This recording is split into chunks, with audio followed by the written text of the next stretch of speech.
Everybody,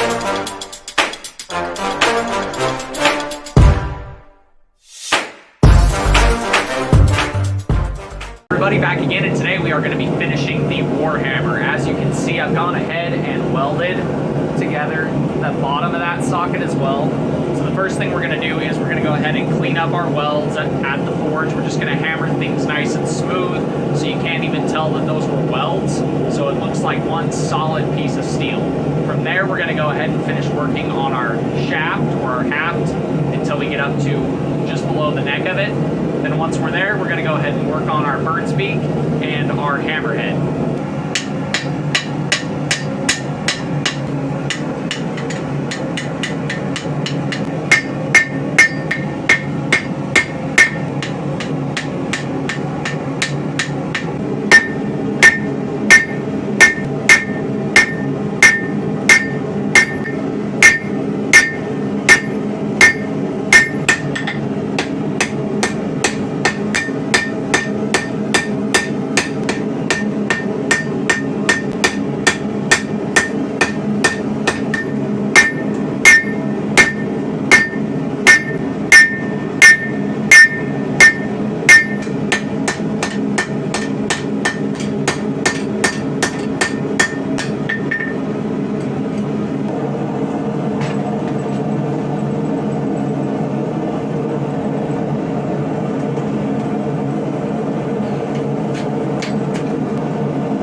So I've got all the details done on this particular hammer. We've got some nice striping or zigzagging with these diamonds that come up the top, and we've got our 2 diamonds at the base.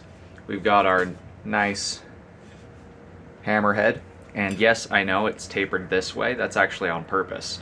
If you look at a lot of historical war hammers, you'll see that kind of back-swept face, and it might look weird, but that is actually how these were designed to work. So let's say you have a shoulder, and you're trying to swing at that shoulder. At the point of impact, if you want it to be flat up against your target and deliver the most force, it needs to have an angle to it. So if it's coming in at me and it wants to hit me in the head, if it's flat, the corner of that hammer is going to hit. And that means that it's more likely to glance off. Whereas if it's toothy on the front and it's angled, when it strikes, it's going to deliver all of that force into the target, whether that's into the chest, if you can see that, how that angle works out. But basically, it works out to where when that comes in, it lands flat on its target to deliver the most force possible. Yes, it's backswept, but that's actually a feature, not a bug. So now I'm gonna go hop over to my polishing belt and get this cleaned up real quick, and I will get back to you guys right after that. So I've gone ahead and I cleaned it up a good bit to show all the chisel marks a lot cleaner, and I left some forge scale in there. Not a lot, but just enough to where once I gun blue this, it'll still look rather shiny, but it'll be a dark shiny, and the forge scale will pop, so this will look like it's straight out of the forge, even though I have done some cleanup work on it. It'll just make that cleanup work invisible. It'll still be nice and clean and shiny looking. Those spirals will still spiral really cool, and it'll make it a lot easier to see our Crow Buddy's facial features and our strawberry, I guess, looking hammer. I don't know. It'll make it easier to see all the details and features. So I'm going to go ahead and gun blue this up, and then this will be finished.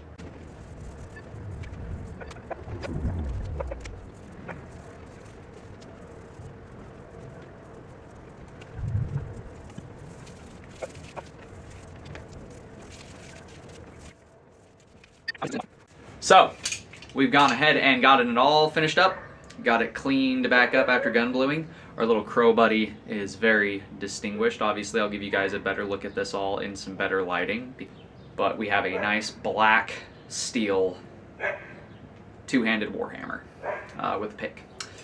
If our little Crow Buddy's staring at you, it's about to be the end of your days, because that is a scary, scary little chisel pointed pick. You can see on here, the blade on this is flat. See if I can get a good look at it, but it's like a chisel. It's meant for cutting through metal. It's not a diamond, it comes down to a flat. So it's almost like a puncture blade for just punching right through, and that is very sharp. So we'll see how that holds up in testing. We've got our tapered hammerhead all finished up, cleaned up. Got our nice details on the handle all cleaned up. And all in all, I have to say it's pretty comfortable for a 2-handed tool. It's about the right size. You can flip it around pretty easily. The second hand index right here that's square allows you to really feel which side of the hammer you're on.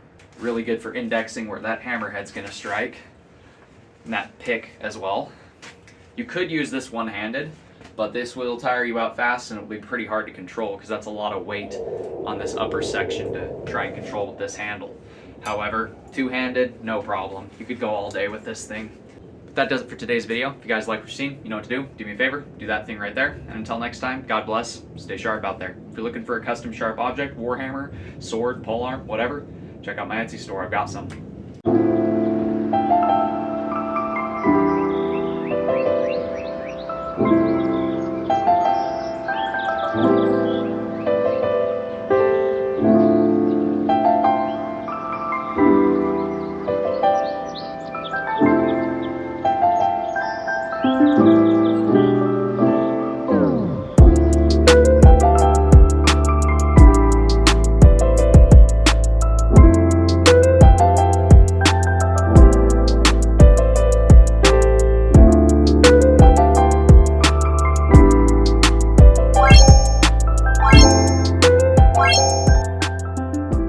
quick bonus for all you guys who are still watching. I made a chainmail style shirt out of some brass wire chain that I got at the auction.